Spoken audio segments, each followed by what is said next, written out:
जो इज़राइल का जो इतिहास था उसी को हम लोग देखा था। और शुरुआत से कैसा परमेश्वर ने लेके आया हमको, और 70 हफ्ते का हम लोग भी देखा था वो भविष्य में के भविष्य दशा के बारे में। अभी हम लोग लास्ट वीक हम लोग ये देखा था परमेश्वर का स्वर्ग राज्य कैसा होता है। आज हम लोग देखेंगे कलीसिया का समय, कलीसिया का समय क्या है करके वो हम लोग देखेंगे।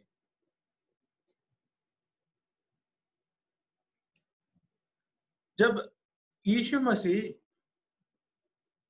ये दुनिया में जो अपने काम किया वो सब काम खत्म करके वो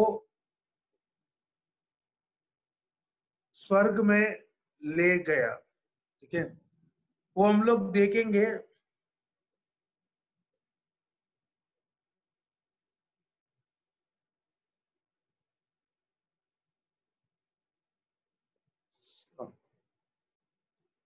वो हम लोग देखेंगे एक्ट्स चैप्टर प्रेरितों का काम 1 और 6 से 12 में। प्रेरितों का काम 1 का 6 से 12 तक।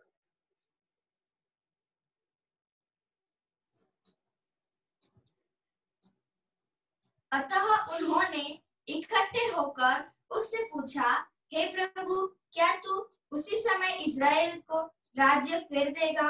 उसने उससे कहा, उन समयों या कालों को जानना जिनको पिता ने अपने ही अधिकार में रखा है तुम्हारा काम नहीं, परंतु जब पवित्र आत्मा तुम पर आएगा तब तुम सामर्थ पाओगे और यरूशलेम और सारे यहूदी और सामरिया में और पृथ्वी के छोर तक मेरे गवाह होंगे।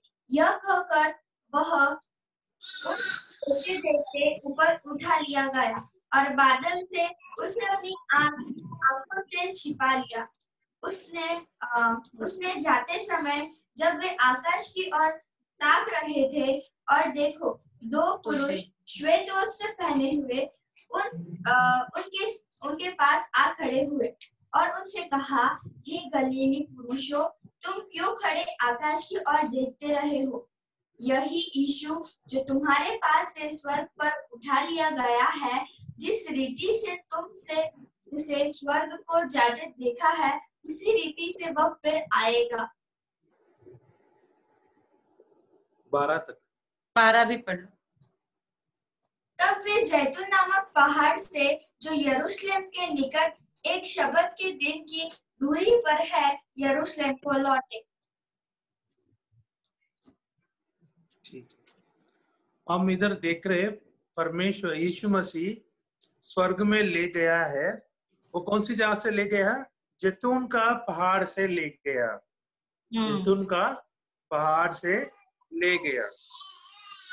और वो उस समय वो उनके शिष्य लोग पूछ रहे हैं, इस समय पे आप यहूदियों को या इज़राइल को वो राज्य को वापस करने वाला है क्या?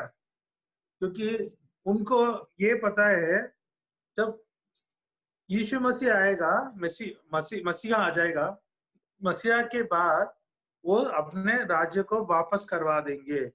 उन्हीं के नीचे ये पूरा पृथ्वी को वो राज्य करेगा, ये उनको पता है। इसलिए वो पूछ रहे, इस समय आप लेके आने वाला है, देने वाला है क्या? बट यीशु मसीह ने बोला, समय के बारे में सोचना वो आपका काम नहीं है। समय के बारे में जो भी है वो पिता की अधिकार में है। तो जो समय है वो पिता के अधिकार में है, तो आपका काम ये नहीं है करके बोल रहे। फिर वो बोला, आपका काम क्या है?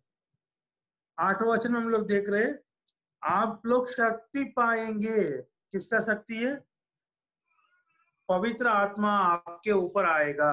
पवित्र आत्मा आपके ऊपर आएगा, फिर आप मेरे लिए मेरा साक्षी बनके कहां? यरूशलेम, युदेया, समारिया और पृथ्वी के अंत तक के। अभी यीशु मसीह क्या काम दिया? हम उनका साक्षी बनने के लिए, हम उनका साक्षी बनना, माई विटनेसेस। किसके लिए? यीशु मसीह का मरण के लिए, पुनरुत्थान के लिए और उनका दूसरा आगमन के लिए हम क्या बनना है? साक्षी बनना है करके। और उसके बोलने के बाद यीशु मसीह उनके आंखों के सामने बादलों के ऊपर ले चला गया। ठीक, याद रखना, बादल के ऊपर चला गया वो, मतलब हमारे आंख में नहीं दिख रहे, बीच में बादल आ गया। और वैसे वो लोग देखते देखते रहते, तो यहाँ पे दो मनुष्य सफेद कपड़ा पहन के खड़ा है, लेकिन वो हम समझ सकते हैं वो मनुष्य नहीं है, वो स्वर्गदूत लोग है। और वो बोल रहे क्या? गलीलिया का मनुष्य है, क्यों आप लोग ऐसा ऊपर देखे खड़ा है, आकाश देखे? जैसा दिस सेम जीसस, जो यीशु है, आपके सामने स्वर्ग में ले चला गया है, वो आएगा वैसे ही है, वैसे आ जाए करके बोला। वैसा मतलब जैसा उस दिन गया वैसा आ जाएंगे करके। उस दिन कैसा गया? जैतून के पहाड़ के ऊपर से गया, उसका मतलब वो जैतून की पहाड़ के ऊपर ही वापस आ जाएंगे। उसमें जैसा गया वैसा आएंगे करके उसमें लिखा है। ठीक, अभी और एक वचन पढ़ेंगे, लूका 24:50-53। तब वह उन्हें बैतनिय्याह तक बाहर ले गया और अपने हाथ उठाकर उन्हें आशीष दी, और उन्हें आशीष देते हुए वह उनसे अलग हो गया और स्वर्ग पर उठाया लिया गया। तब वे उसको दंडवत करके बड़े आनंद से यरूशलेम को लौट गए, और वे लगातार मंदिर में उपस्थित होकर परमेश्वर की स्तुति किया करते थे। ठीक है, आखिरी वचन और एक बार पढ़ लेना। और वे लगातार मंदिर में उपस्थित होकर परमेश्वर की स्तुति किया करते थे। ठीक है, तो जैतून के पहाड़ से वो लोग पहाड़ से निकल के वो चला गया, कहाँ पे? वो चला गया मंदिर के पास, मंदिर में जाके परमेश्वर का स्तुति आराधना करना किया है। ओके, वहां पे हमेशा करना शुरू किया वो लोग। ठीक है, अभी हम लोग पुराना नया नियम में हम लोग सुना है, जैसा यीशु मसीह जैतून का पहाड़ से गया वैसा वो आ जाएंगे करके। इसके बारे में पुराने नियम में भी लिखा है, जकरिया 14:4 में लिखा गया।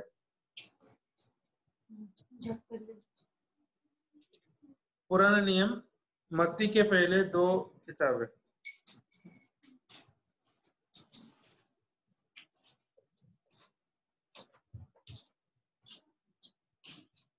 उस दिन वह जैतून के पर्वत पर पांव रखेगा, जो पूर्व की ओर यरूशलेम के सामने है। तब जैतून का पर्वत पूर्व से लेकर पश्चिम तक बीचों बीच से फटकर बहुत बड़ा खड्डा हो जाएगा। तब आधा पर्वत उत्तर की ओर और आधा दक्षिण की ओर हट जाएगा। इधर हम लोग देख रहे हैं, जब यीशु मसीह का दूसरा आगमन आएगा, यीशु मसीह के दूसरा आगमन के बारे में, ये दूसरा आगमन के समय पे उनका पैर, उनका पांव काम करे होगा वो जैतून के पहाड़ पे।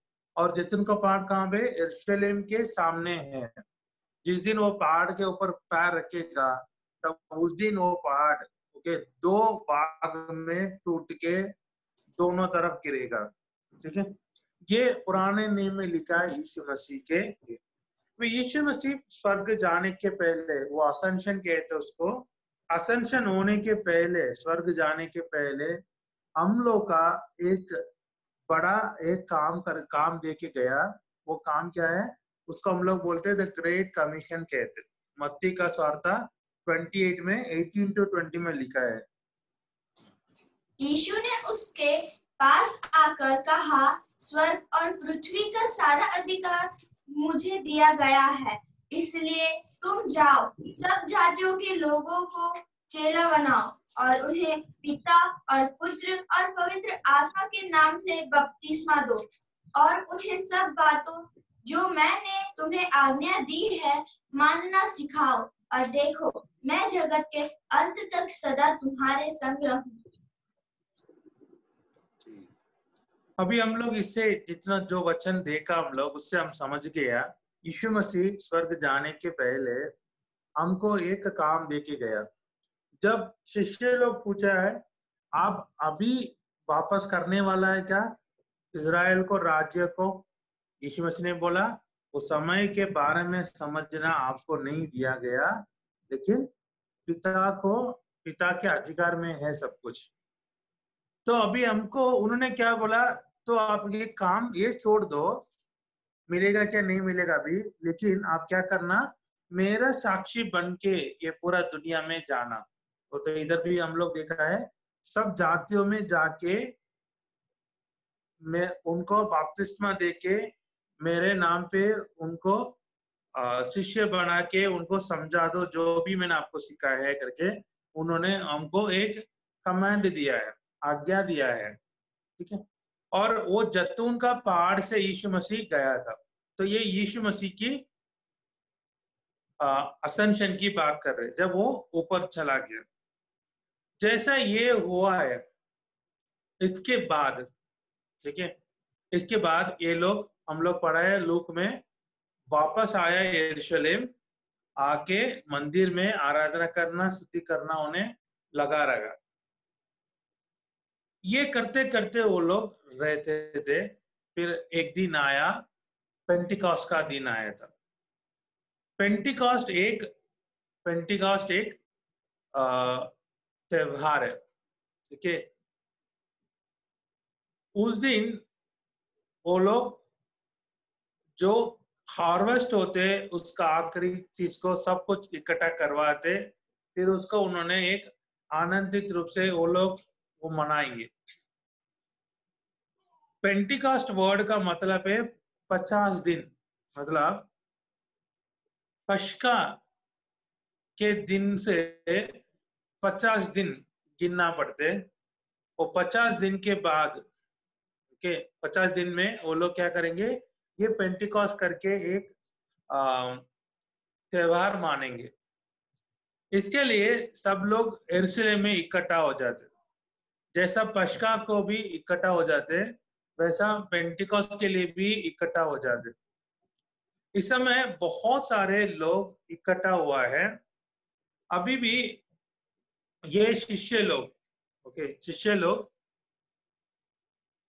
यरूशलेम में रहे, क्योंकि यीशु मसीह जाने के पहले बोला आप यरूशलेम में रुकना, मेरे पिता से जो शक्ति आएगा, पवित्र आत्मा आएगा, उसको पाना है, इसके लिए आप लोग इधर ही रुकना है करके उन्होंने बोला है। तो इसलिए वो लोग यरूशलेम में रुका था, मंदिर में वो लोग जाके आ रहे। जब यीशु मसीह स्वर्ग गया वो 40 दिन हुआ, ओके, 40 दिन के बाद वो गए।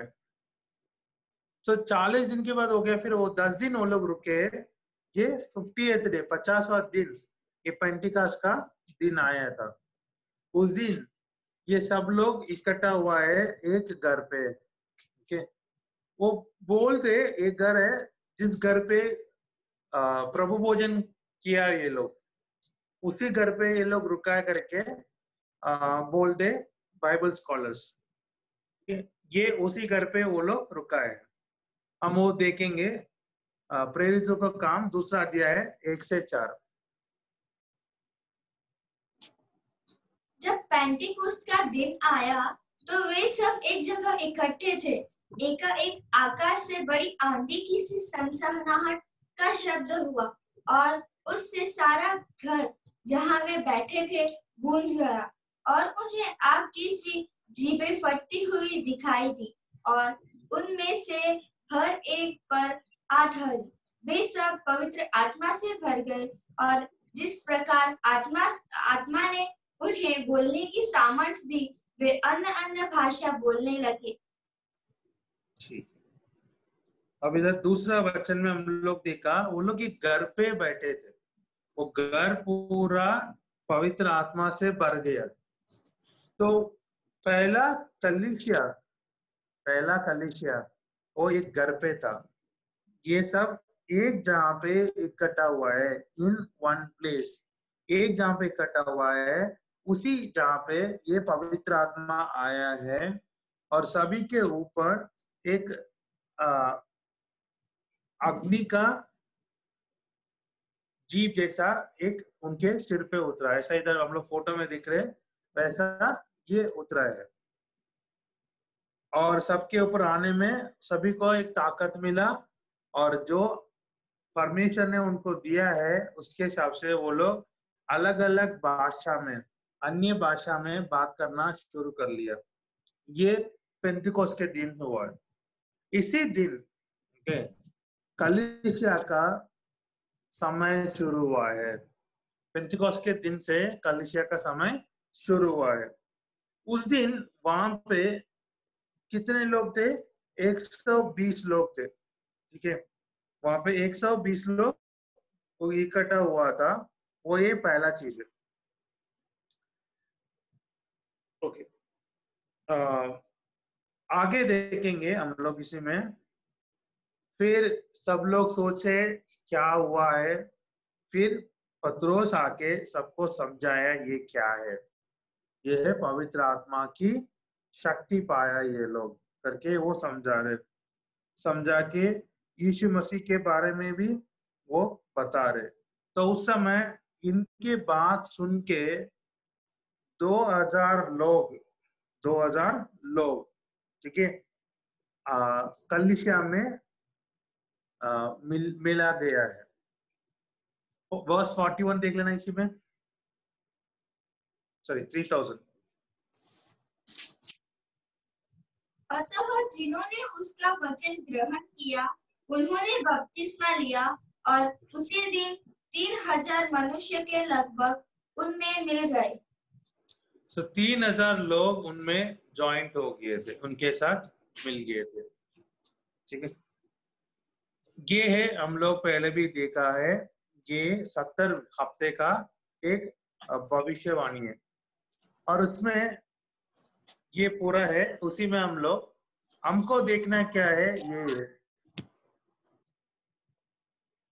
यीशु मसीह जिस समय रिजेक्ट हो गया, सब लोग उनको मना कर लिया एक मसीहा के रूप में उनको मानने के लिए। उसी समय से लेके ये कलीसिया का समय शुरू हो गया। ये कलीसिया का समय अंत होने वाला है जिस दिन हम उठाया गया होते, हम लोग रैप्चर होते। वहां के ये समय को हम लोग कहते कलीसिया का समय। मतलब ये पेंतकोस्त के दिन से लेके जाएगा, ये जिस दिन यीशु मसीह हम सभी को ऊपर ले जाएंगे, पूरा कलीसिया को ले जाएंगे, रैप्चर हो जाएगा। यीशु मसीह जिस समय मरा है क्रूस पे, वहां पे 69 वीक्स खत्म हो गया, और उसके बाद एक हफ्ता बच गया था। लेकिन उसके बाद जो टाइम को गिनना वो बंद कर लिया। मतलब जितने समय है बीच में, वो सब दानियल को बताया गया नहीं। दानियल को बताया गया ही नहीं है, वो जानते भी नहीं है वो है, क्योंकि कलीसिया का समय है पुराने नियम पे एक मिस्ट्री जैसा छुपा के रखा गया था। परमेश्वर उनको ये बताया नहीं था, कलीसिया के बारे में बताया नहीं था। और मत्ती का सुवार्ता 16 का 18 पढ़ेंगे तो, चैप्टर 16 वर्स 18 पढ़ेंगे, इसमें लिखा है, I will build my church on this rock. Okay. The gates of Hades will not overcome it.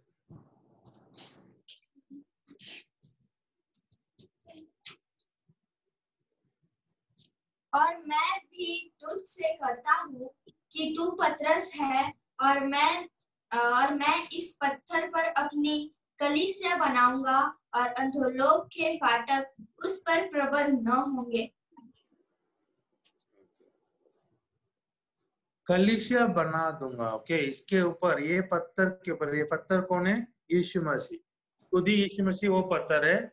यीशु मसीह के ऊपर ये कलीसिया बनाए जाते, और पाताल का, ओके, पाताल का गेट से वो है, इसके ऊपर नहीं आएगा। मतलब कलीसिया कभी पाताल में नहीं जाएगा, कलीसिया कभी नरक में नहीं जाएगा, क्योंकि कलीसिया के अंदर जितने लोग हैं वो सब स्वर्ग बचाएंगे। इसलिए यीशु मसीह बोला ये पाताल के अंदर नहीं जाएगा। ठीक है, और इसके बारे में ना बिल्कुल बोला ही नहीं है। मतलब आज हम लोग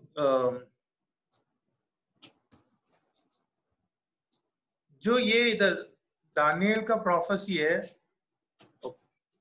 उसी में सिर्फ ये पोर्शन जिसमें हमको पता ही नहीं, कलीसिया का समय के अलावा बाकी सभी के बारे में पुराने नियम में बोला गया है।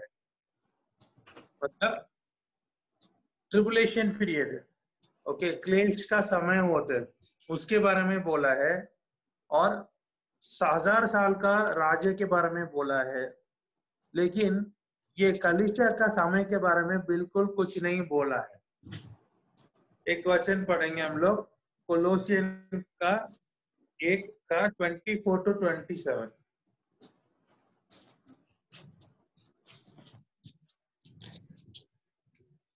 अब मैं उन दुखों के कारण आनंद करता हूँ जो तुम्हारे लिए उठाता हूँ, और मसीह के क्लेशों की घटी उसकी देह के लिए अर्थात कलीसिया के लिए अपने शरीर में पूरी करता हूँ, जिसका मैं परमेश्वर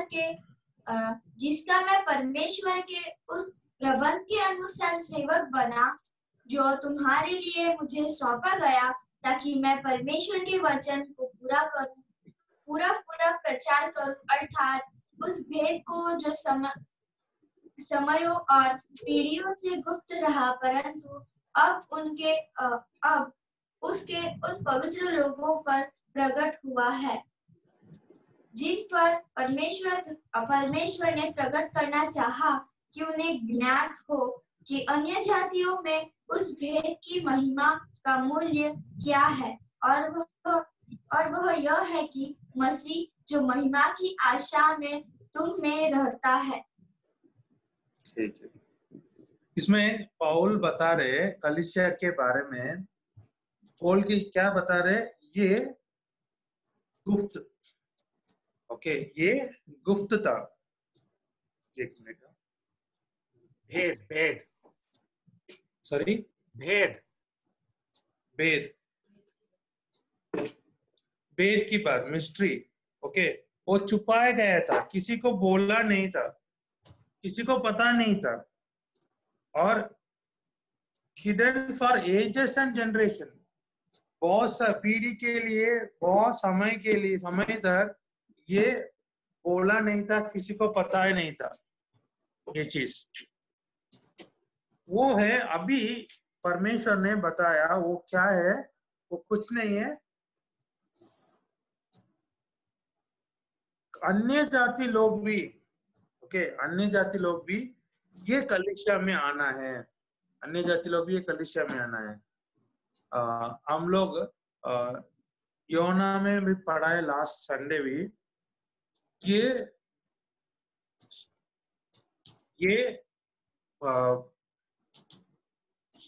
शीप बन के जो ये गौशाला है या ये मेमना रखते हैं, उसी में मेरे इससे अलावा और भी है, उसको भी मुझे लेके आने करके यीशु मसीह बोलते। वो किसको बोलते? अन्य जाति लोग को बोलते। अन्य जाति लोग को भी परमेश्वर लेके आना जा रहे इधर। तो ये है, हमको पता नहीं था कलीसिया में आएंगे कौन है? अन्य जाति लोग। हम भी अन्य जाति लोग, ये हम भी इसमें आना है। और दूसरा एक है एफिशिएंस का पत्री 3 का 1 से 6। इसी कारण मैं पौलुस जो तुम अन्य जातियों के लिए मसीह यीशु का बंदी हूँ, यदि तुमने परमेश्वर के उस अनुग्रह के प्रबंध का समाचार सुना है जो तुम्हारे लिए मुझे दिया गया, अर्थात यह कि वह भेद मुझ पर प्रकाशन के द्वारा प्रकट हुआ, जैसा मैं पहले ही संक्षेप में लिख चुका हूँ, जिससे तुम पढ़कर जान सकते हो कि मैं मसीह का वह भेद कहाँ तक समझा हूँ, जो अन्य समयों में मनुष्य की संतान को ऐसा नहीं बताया गया था, जैसा कि आत्मा के द्वारा अब उसके पवित्र प्रेरितों और भविष्यद्वक्ताओं पर प्रकट किया गया है, अर्थात यह कि मसीह यीशु में सुसमाचार के द्वारा अन्य जातीय लोग मिराज में साझी और एक ही देह के और प्रतिज्ञा के भागी है।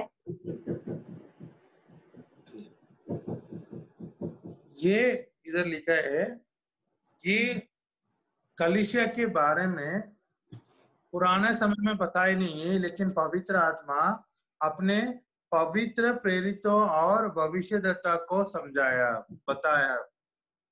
और इसमें क्या है, अन्य जाति लोग भी इज़राइल के साथ वारिस बनना है, अन्य जाति भी इज़राइल के साथ वारिस बनना है, और दोनों मिलके एक शरीर बनना है।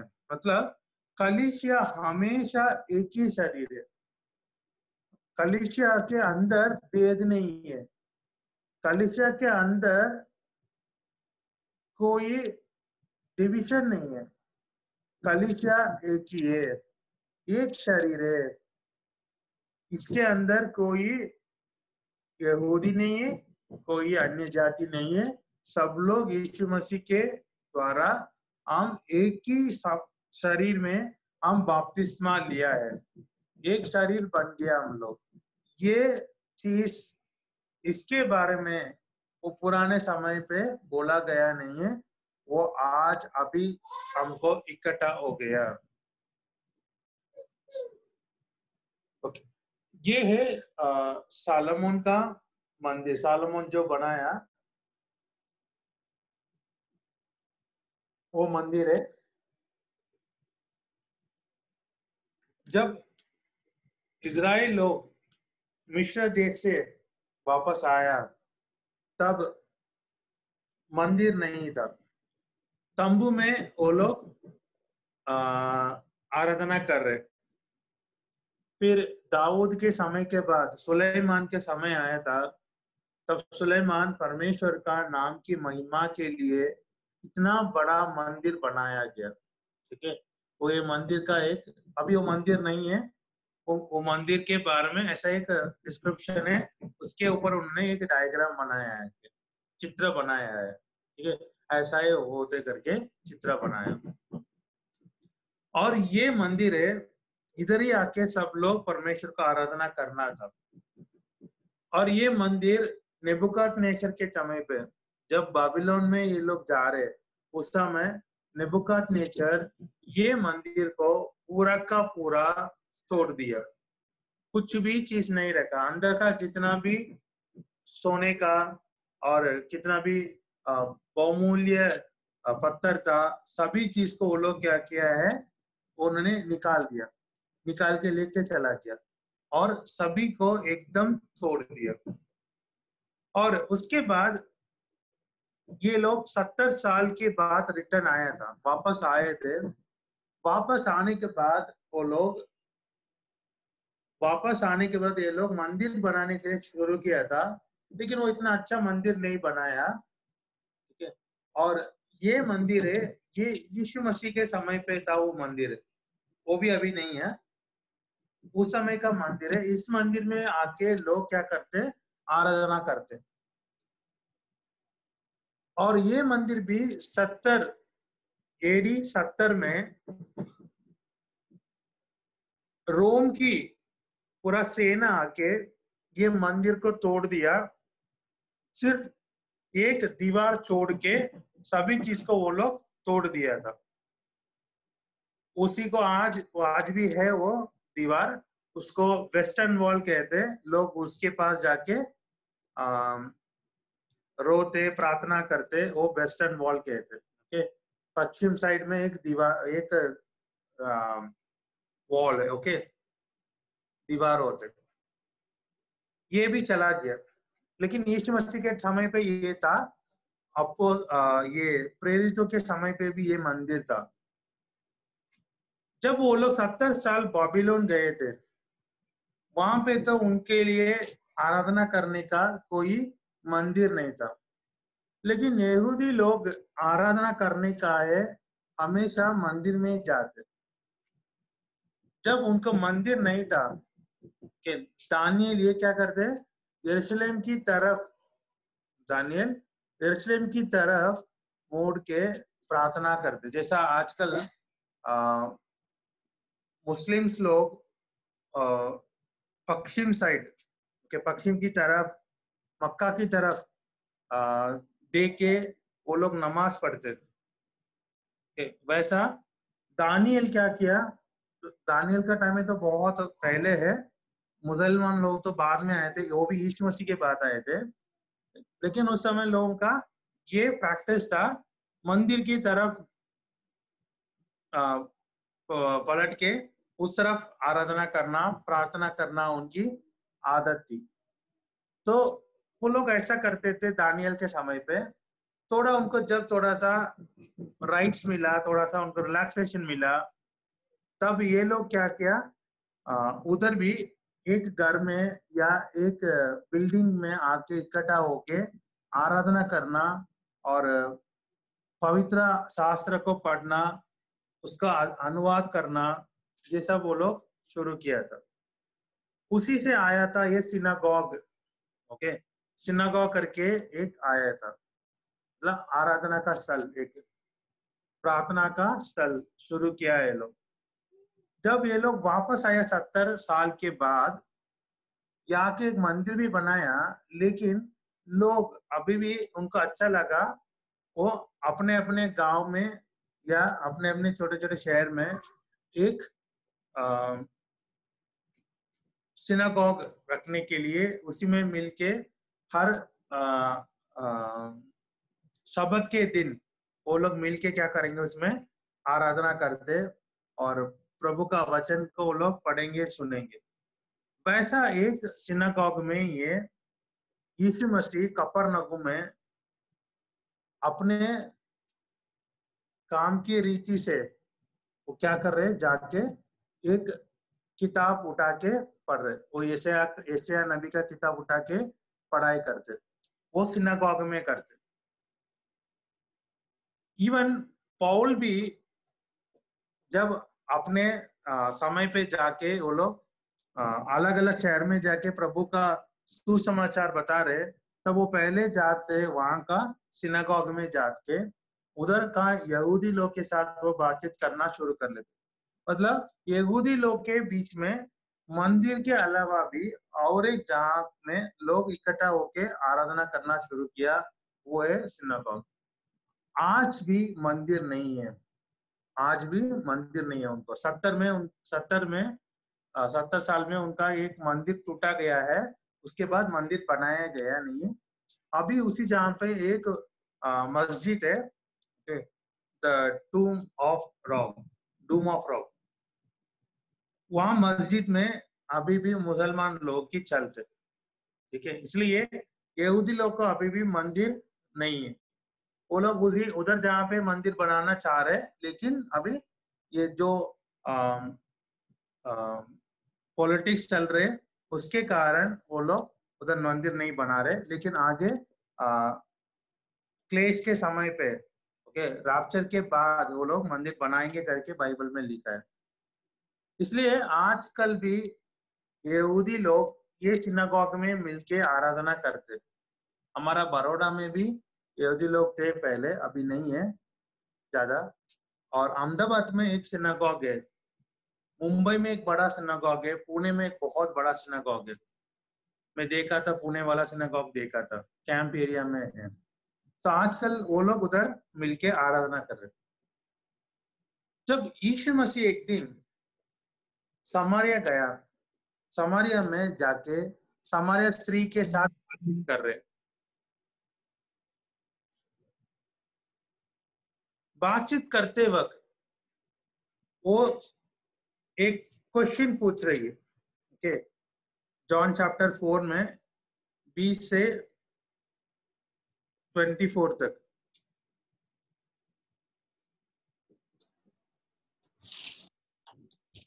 हमारे बाप दादों ने इस पहाड़ पर आराधना की और तुम कहते हो कि वह जगह जहाँ आराधना करनी चाहिए यरूशलेम में है। यीशु ने उससे कहा, हे नारी, मेरी बात का विश्वास कर कि वह समय आता है कि तुम न तो इस पहाड़ पर पिता की आराधना करोगे न यरूशलेम में। तुम जिसे नहीं जानते उसकी आराधना करते हो और हम जिसे जानते हैं उसकी आराधना करते हैं, क्योंकि उद्धार यहूदियों में से है। परंतु वह समय आता है वरन जब भी है जिसमें सच्चे भक्त पिता की आराधना आत्मा और सच्चाई से करेंगे, क्योंकि पिता उसके लिए ऐसे ही क्योंकि पिता अपने लिए ऐसे ही आराधकों को ढूंढता है। परमेश्वर आत्मा है और अवश्य है कि उसकी आराधना करने वाले आत्मा और सच्चाई से आराधना करें। जब यहूदी लोग वापस आए हैं, वो 70 साल का वो बाबिलोन के समय से कैप्टिविटी से वापस आए। आने के समय बाद उनको पता चला जो बाकी 10 गोत्र लोग हैं, वो लोग असीरिया गए और वहां लोग उनके साथ मिल गया है, अन्य जाति के साथ शादी करके बच्चा पैदा कर लिया।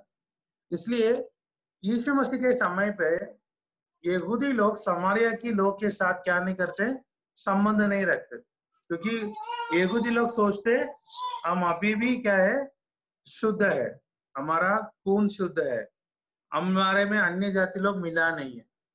बट ये समारिया लोग के बीच में अन्य जाति के साथ शादी होके बच्चा पैदा किया, इसलिए ये लोग उनके साथ बातचीत नहीं करवाते। जब यीशु मसीह आया, वो यीशु मसीह यहूदी है, जब आके ये समारिया स्त्री के साथ बात किया, उसको भी आश्चर्य था, क्योंकि यहूदी लोग हमसे बात नहीं करते।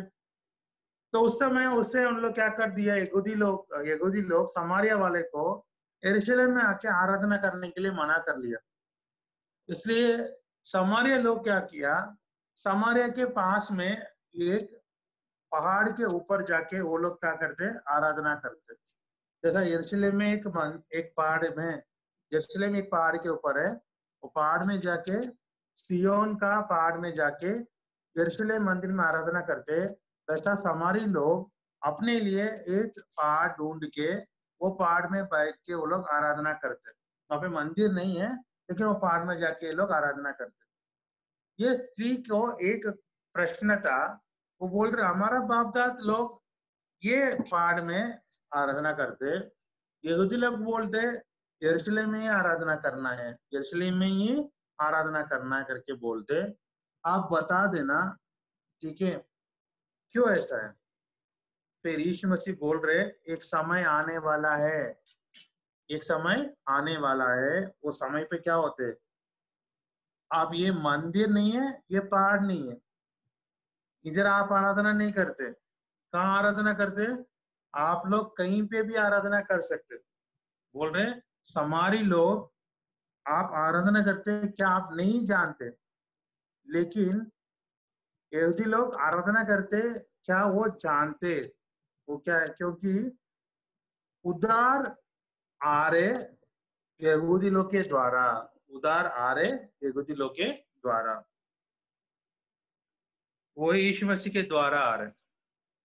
तो उस समय क्या होगा, हम पवित्र आत्मा और सच्चाई में परमेश्वर को, पिता को आराधना करेंगे और उन्हीं को किधर भी आराधना करने का समय आएगा, किधर भी आराधना कर सकते।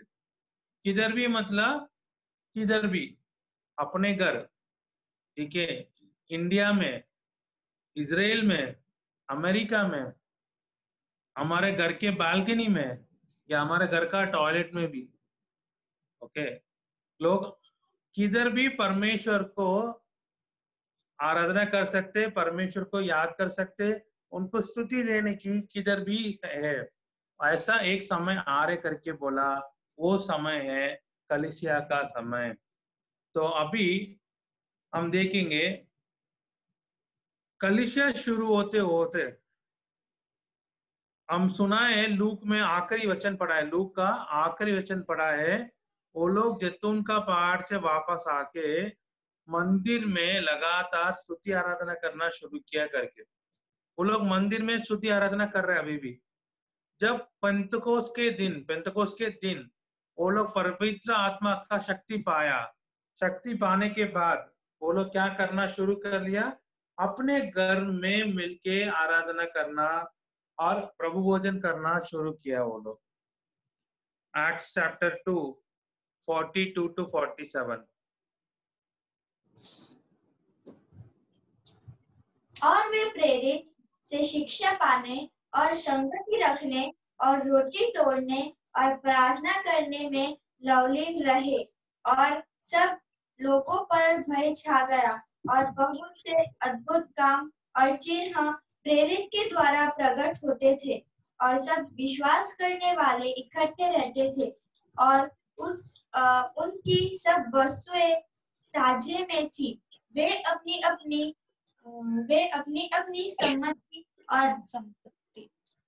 अपनी संपत्ति और सामान बेच कर जैसी जिस आवश्यकता होती थी बांट दिया करते थे। वे प्रतिदिन एक मन होकर मंदिर में इकट्ठे होते थे, रोटी तोड़ते हुए आनंद और मन की सिधाई से भोजन किया करते थे, और परमेश्वर की स्तुति करते थे, और सब लोग उससे प्रसन्न थे, और जो उद्धार पाते थे उसको प्रभु प्रतिदिन उसमें मिला देता था।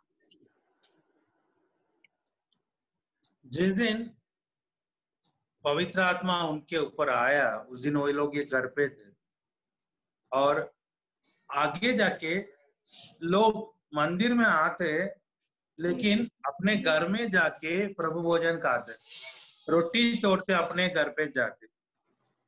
ये शुरू हुआ। क्यों ऐसा हुआ? ये लोग कैसा, उनका अचानक मंदिर छोड़ के दूसरे जहाँ पे आराधना करना उनको इतना आसान पड़ा? क्योंकि वो लोग पहले से सिनागॉग में मिलके आराधना करने के लिए वो लोग का मन को परमेश्वर तैयार कर लिया, और अभी वो लोग अपने अपने घर पे, देखना ये शहर कौन सी है? जेरूशलेम का शहर है। जेरूशलेम शहर में रहने के बाद भी वो लोग अपने घर में भी वो लोग क्या कर रहे, बांट रहे, रोटी बांट रहे। तो आगे जाके हम लोग देखेंगे तो हर एक घर में, हर एक शहर में कलीसिया शुरू होना शुरू हो गया। तो सब लोग अपने अपने घर पे या किसी एक के घर पे आराधना करना शुरू किया। यूजुअली एक बड़ा आदमी के, विश्वासी लोग के घर पे लोग इकट्ठा होते, क्योंकि उनके घर पे ज्यादा जगह होते, वहां पे लोग खड़े होके या बैठ के ये वचन को, जैसे इधर फोटो में देख रहे हम लोग, ऐसा वचन पढ़ेंगे, प्रार्थना करेंगे, आराधना करेंगे, ये सब काम वो लोग करते थे उस समय। तो कलीसिया अभी शुरू हो गया, वो मंदिर से अभी क्या हो गया, अभी घर पे शुरू कर लिया। और फिर भी लोग मंदिर में भी जाते आते, लेकिन घर में भी वो लोग करते। फिर AD 70 में क्या हो गया, यरूशलेम का मंदिर को पूरा तोड़ दिया, उसके कारण उनके पास मंदिर ही नहीं है। अभी जो विश्वासी लोग हैं वो लोग घर पे अभी आराधना करना शुरू कर लेते। यीशु मसीह जाने के पहले, स्वर्ग जाने के पहले उन्होंने एक बोला था, वो क्या है, आप इधर ही रहना, पिता की शक्ति पर, पवित्र आत्मा की शक्ति आप लोग पाएंगे, पाने के बाद आप मेरे लिए साक्षी बनाओ जेरूशलेम में, युदेया में, समारिया में और पृथ्वी के अंत तक। मतलब धीरे धीरे धीरे बढ़ा रहे। तो हम लोग पढ़ते इधर यरूशलेम में प्रेरितों का काम चल रहे, अध्याय अधिकार 1 से 8 तक। फिर जुडेया और सामरिया में भी गया था, एक्ट्स चैप्टर 8 एंड 12 में। और पूरे वर्ल्ड, मतलब उस समय जो जानते वर्ल्ड करके, तो उसी में जाते। तो साइड में देख लेना मैप में, जेरूशलेम दिया है वो ब्लैक कलर में, और ब्लू कलर में जुडेया एरिया है, और रेड कलर में ऑफ समारिया है, और ग्रीन कलर में पूरा पृथ्वी का अंत तक सब लोग मिल निकल गए। उसी में एक प्रेरित है पॉल, वो बहुत काम किया था, रोम की तरफ जाके बहुत सारे चीज हमको बताया। उसी में और एक है थॉमस। थॉमस आया है इंडिया में, और वो चेन्नई में आया था। उनका वो जो जहाँ पे वो प्रचार किया वो चेन्नई में है, सेंट थॉमस माउंट। और वो मरा है, उसी एरिया को सैंतोम कहते हैं, संत तोम से सैंतोम बना। उनको मारा गया, वो एक साक्षी बन के वो मरा है। उनका कब्रिस्तान के ऊपर ये लोग एक चर्च बना के रखा है, एक मंदिर टाइप रोमन कैथोलिक का चर्च है। वो चेन्नई का सैंतोम बीच के पास है वो चर्च अभी भी। और एक है प्रेरित है पार्थोलोमी, नतानियल बोलते हैं, ठीक है। वो वसई आया करके बोलते हैं। वो वसई आके बॉम्बे के पास में वसई में आके वो किया है, उनको परमेश्वर का वचन बोला है करके। तो जहाँ अलग अलग प्रेरित तो लोग के यीशु मसीह का बात सुन के निकल गया था। और ज्यादा का ज्यादा हम लोग बाइबल में पीटर, पत्रोस और पौल के बारे में सुनते हैं। बाकी सारे प्रेरितों लोग अलग अलग जहाँ पे जाके परमेश्वर की बोलना शुरू कर देते। तो ये ऐसा कलीसिया का समय बढ़ना शुरू होके चला गया। और ये कलीसिया का समय ये खत्म होने वाला है जब ये रैप्चर होगा, उठा जाएंगे, उसको बोलते हैं उठा जाएंगे। उसके बाद उठा जाने से वो कलीसिया का समय खत्म होगा। रैप्चर में जाने वाला लोग कौन है? कलीसिया। मैं आपको बोला कलीसिया एक ही है। कलीसिया कब शुरू हुआ? पेंतकोस्त के दिन से शुरू हुआ। तो पेंतकोस्त के दिन से जिस दिन यीशु मसीह हमको उठाए जाएंगे, उस दिन तक कलीसिया का समय होगा। उस दिन तक जितने लोग यीशु मसीह के ऊपर विश्वास रखा, उनसे पश्चाताप मांगा और अपने पाप को का क्षमा लिया, वो लोग क्या करेंगे? ये उठाने में रैप्चर में वो लोग इन्वॉल्व हो जाते, पार्टिसिपेट हो जाते, शामिल हो जाते। तब तक ये कलीसिया का समय चलते रहते। और हमको पता नहीं है कब ये होगा। ये कभी भी हो सकते हैं। ये कब होगा करके बाइबल में कभी लिखा नहीं है। अभी दुनिया में एक बड़ा एक घटना होगा, तो वो घटना कौन सी है? ये रैप्चर ही है। अभी हम लोग कोरोना देख के बोलते ना, ऐसा कुछ हम लोग देखा नहीं है करके। वैसा ये पूरे यीशु मसीह का पुनरुत्थान, जी उठना और उनका स्वर्ग जाना, वो घटने के बाद दुनिया में होने वाला एक बढ़िया, एक बेहतर घटना होगा। कलीसिया उठा जाएगा। वो है रैप्चर ऑफ द चर्च। और वो है, और दूसरा आगमन, यीशु मसीह का दूसरा आगमन, ये दोनों में थोड़ा फर्क है। ये क्या फर्क है, इस वीक हम लोग थोड़ा सा इसका डिफरेंस देखेंगे, इसके बीच में जो अंतर है वो देखेंगे। आगे जाके हम लोग उसके बारे में देख लेते हैं। ये रैप्चर कभी भी हो सकते हैं, और रैप्चर होने के बाद वापस शुरू होगा दानियल की भविष्यवाणी। वो आखिरी एक हफ्ता बचा गया है, मतलब 7 साल बचा गया, वो आगे वो 7 साल की चलेगा। अब ये 7 साल के बाद यीशु मसीह का दूसरा आगमन आएगा। मतलब हमको याद रखना, यीशु मसीह कब आएंगे दूसरी बार, बाइबल में लिखा है। वो एक कंडीशन के साथ दिया, वो क्या है, कलीसिया उठा जाने के बाद 7 साल के, या 7 साल के थोड़ा अधिक में यीशु मसीह वापस आएंगे करके लिखा गया है। और इसी में बहुत महत्व चीज क्या है, यीशु मसीह का दूसरे आगमन के बारे में बाइबल में लिखा है, नया नियम में लिखा है, लेकिन वो रैप्चर के बारे में थोड़ा सा मिक्स करके लिखा है, वो थोड़ा हमको अलग करके समझना था। थेसलोनिकी कलीसिया है, वो कलीसिया वाले सब जानते यीशु मसीह का दूसरा आगमन के बारे में। ये किताब में, ये पत्रों में कम से कम 6-7 बार यीशु मसीह की आगमन के बारे में लिखा है, लेकिन यीशु मसीह का आगमन और ये रैप्चर दोनों अलग है। ठीक है, ये हम लोग आगे नेक्स्ट वीक हम लोग इसको कंटिन्यू करेंगे। अब हम इस वीक में हम लोग यहाँ से रुकेंगे। नेक्स्ट वीक में आपका होमवर्क ये है, जो वचन ये पहला थिस्सलुनी 4 का 13 से 18, फर्स्ट कोरिन्थियन 15 में 50 से 57 तक ये वचन पढ़ के आना। तो इधर हम लोग रैप्चर के बारे में देखेंगे, और रैप्चर होने के बाद कलीसिया को क्या होगा वो हम देखेंगे अगले हफ्ते में। ठीक है।